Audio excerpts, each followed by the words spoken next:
Hello నమస్తే, welcome to LP news. నేను తరి రాజశేఖర్. జగిత్యాల జిల్లా మెట్పల్లి పట్టణంలో జరిగిన విలేకరుల సమావేశంలో పట్టభద్రుల ఎమ్మెల్సీ అభ్యర్థి అయినటువంటి డాక్టర్ వి నరేందర్ రెడ్డిని 2 లక్షల మెజారిటీతో గెలిపించాలని కనకం వంశీ దళిత సంక్షేమ సంఘం దళిత విద్యార్థి సంఘం నాయకులు కోరారు.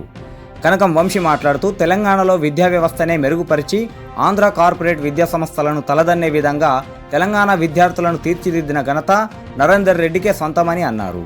భవిష్యత్తులో కూడా నరేందర్ రెడ్డి ప్రభుత్వ విద్యాసంస్థలు, కళాశాలలు, విశ్వవిద్యాలయంలో విద్యా వ్యవస్థ మెరుగుపరచడానికి మన ముందుకు ఎమ్మెల్సీగా వస్తున్నాడని తెలిపారు. తనకు ఎలాంటి వ్యాపారాలు లేవని, పేద మధ్యతరగతి విద్యార్థులకు అన్ని వర్గాల ప్రజల శ్రేయస్కారానికి విద్యను అందించడమే తన మొదటి ప్రాధాన్యమని అన్నారు. నిరుద్యోగ యువతకు ఉపాధి కల్పించడం గుర్తు చేస్తూ రాబోయే పట్టభద్రుల ఎమ్మెల్సీ ఎన్నికలలో 2 లక్షల మెజారిటీతో గెలిపించాలని కనకం వంశీ కోరారు. ఈ సమావేశంలో డిఎస్ఎస్ రాష్ట్ర నాయకులు శ్రావణ్ కుమార్, సీనియర్ నాయకులు మీసాల అంజయ్య, విద్యార్థి నాయకులు మగ్గిడి సురేష్, మగ్గిడి శ్రీహర్ష తదితరులు పాల్గొన్నారు. పాత్రికేయ మిత్రులందరికీ ఎవ్రీవన్ గుడ్ ఈవినింగ్.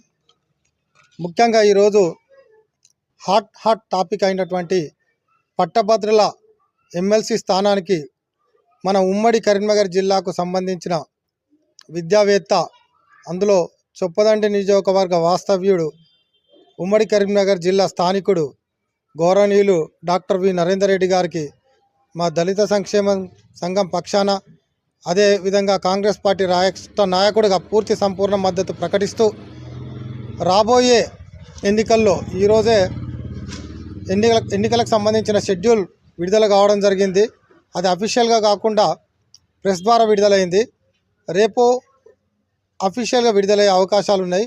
కావున రేపు జరగబోయే పట్టభద్రులకు సంబంధించిన ఎమ్మెల్సీ ఎలక్షన్లలో మన ఉమ్మడి కరీంనగర్ ముద్దుబిడ్డ స్థానికుడైనటువంటి చొప్పదండి నియోజకవర్గ వాస్తవ్యుడు అన్నటువంటి ఉన్నత విద్యావంతుడు డాక్టర్ వి నరేందర్ రెడ్డి గారికి సంపూర్ణ మద్దతు ప్రకటిస్తూ తప్పకుండా ప్రజా సంఘాలు, విద్యార్థి సంఘాలు మరియు మేధావులు ఒక 2 లక్షల మెజార్టీతో గెలిపించాలని మేము విజ్ఞప్తి చేస్తూ, మరి ఎందుకు గెలిపించాలంటే మీ అందరికీ తెలుసు, ఏ ఒక్క వ్యక్తి అయినా, నేనే చాలామందిని చూడండి, ఒక సాధారణమైన వ్యక్తి రాజకీయ నాయకుడు అయితే ఓ పాంటేలో నడిపిన వాళ్ళు కావచ్చు, చట్టసభలకు పోవచ్చు, రిక్షా దొక్కినైనా పోవచ్చు, పాంటేలో పెట్టుకునైనా పోవచ్చు, హోటల్ పెట్టుకునైనా పోవచ్చు, ఎవరైనా పోవచ్చు.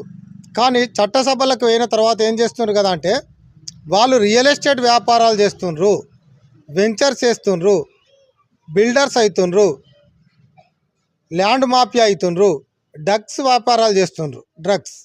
కానీ నరేందర్ రెడ్డి గారికి ఆ ఉద్దేశం, అలాంటి స్కిల్స్ లేవు. ఎందుకంటే చిన్నప్పటి నుంచి కష్టపడి 10 మందికి ట్యూషన్ చెప్పి ఒక ట్యూషన్ మాస్టర్గా తన జీవితాన్ని ప్రారంభించి, అంతకన్నా ముందు ఛాలెంజ్గా ఉద్యోగం చేస్తా అని చెప్పి ఒక నెల రోజులు ఉద్యోగం చేసి ఉద్యోగానికి రాజీనామా చేసి ఎల్ఐసిలో ఆ నెల రోజుల తర్వాత ఒక ట్యూషన్ మాస్టర్గా సైకిల్ దొక్కి ఈరోజు ఒక 54 విద్యా సంస్థలను నెలకొల్పి 54 విద్యా సంస్థలకు అధిపతిగా తెలంగాణతో పాటు మహారాష్ట్రలో కూడా విద్యా సంస్థలు నెలకొల్పి మన తెలంగాణకే తలమానికంగా నిలిచిండు. ఎందుకంటే ఇంతకుముందు మనం 3 లక్షలు పెట్టి ఆంధ్ర కార్పొరేట్ విద్యా సంస్థలైన శ్రీ చైతన్య, నారాయణ, గాయత్రిలకు వెళ్ళే వాళ్ళం. ఇప్పుడు ఆ 3 లక్షలు పెట్టే విద్య ఈరోజు మనకు 1 లక్ష రూపాయలు, అంటే అందులో ఒక 30%తోని అంత నాణ్యమైన విద్య ఈరోజు ఉమ్మడి కరీంనగర్ జిల్లాతో పాటు చుట్టుపక్కల జిల్లాలకు విస్తరించింది. కావున తప్పకుండా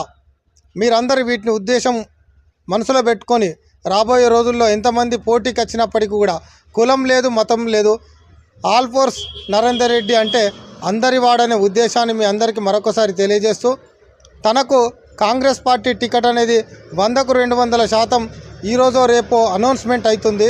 అనౌన్స్మెంట్ అయిన తర్వాత ఇంకా ప్రచారాన్ని ఉధృతం చేస్తాం. రేపు నిజామాబాద్ ప్రోగ్రాంలో, ఇది అన్ఎక్స్పెక్టెడ్ ప్రోగ్రాం, ఇక్కడ మాకున్న మిత్రులు కార్యకర్తలుతో మాట్లాడిన సందర్భంలో ప్రెస్ మీట్ పెట్టాలని కోరితే తప్పకుండా పెట్టాలి. ఇక్కడ అవసరమైన ఉద్దేశం, ఇది చాలా పెద్ద పట్టణం, జగిత్యాల జిల్లాలో మెట్పల్లె చాలా పెద్ద పట్టణం కాబట్టి ఇక్కడ పెట్టి నిజామాబాద్కి వెళ్ళే ఉద్దేశంతో ఈరోజు వెళ్తున్నాం. తప్పకుండా ఈ సమయంలో నరేందర్ రెడ్డి గారిని ఒక 2 లక్షల మెజార్టీతో గెలిపించాలని, ఆయన చాలా ఉన్నతమైన వ్యక్తి, ఉన్నత భావాలు గల వ్యక్తి. ఎలానంటే తను ఇంతకుముందు కొంతమంది అయితే ఏం చేస్తారో చెప్పినా తనైతే ఏం చేస్తారంటే తన ఆల్ఫోర్స్ విద్యా సంస్థల్లో ఏ విధంగానైతే పకడ్బందీ విద్య ఒక స్టాండర్డ్ ఎడ్యుకేషన్ను ఇంప్లిమెంటేషన్ చేస్తుండో గవర్నమెంట్ ఎడ్యుకేషన్ సిస్టంలో కూడా గవర్నమెంట్కు సలహాలు సూచనలు ఇస్తూ అలాంటి పకడ్బందీగా స్టాండర్డ్ విద్యను అందించడానికి ప్రభుత్వానికి సూచనలు సలహాలు ఇచ్చుకుంటూ ఆ సంస్కరణలు చేయడానికి స్కూళ్ళలో కాలేజెస్లో యూనివర్సిటీలో ఆ సంస్కరణలు ఇచ్చే విధంగా ఆయన ఆలోచన జ్ఞాపక శక్తి మేధాశక్తి ఉపయోగపడుతుందనే విషయాన్ని మరొకసారి గుర్తు చేస్తూ మీరందరికీ కూడా తప్పకుండా తనకు మద్దతుగా బాసటగా నిలవాలని పేరున విజ్ఞప్తి చేస్తున్నాను.